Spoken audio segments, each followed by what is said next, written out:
This afternoon by Leanne Jones from Bell Direct for a quick update on this. So we started by saying it'd be kind of a weakish day, but it has just gotten a whole lot worse than I think most of us were expecting. Leanne, why?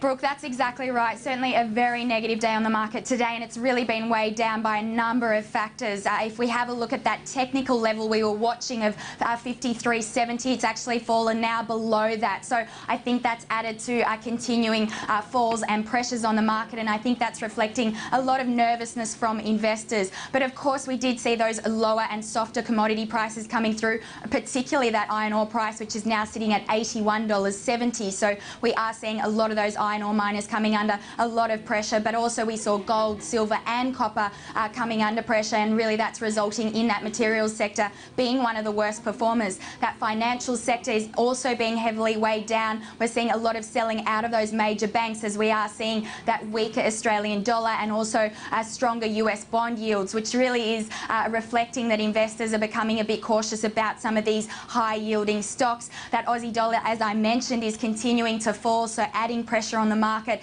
And finally, last week we actually saw some fairly weak Chinese economic data coming out. So I think ahead of that flash manufacturing read we're expecting tomorrow, I think investors are a little bit nervous about that as well in terms of the slowdown in the Chinese economy. So there really are a number of factors weighing on the market today, unfortunately continuing those losses from last week, and I do think we will potentially see some of these factors weighing for the week ahead. Yeah, and that's a question because no sign of, buyers kicking in after big falls in the banks, all those material stocks. So, are we saying that there's value somewhere there or still further losses to come? Just briefly, if you can, Leanne.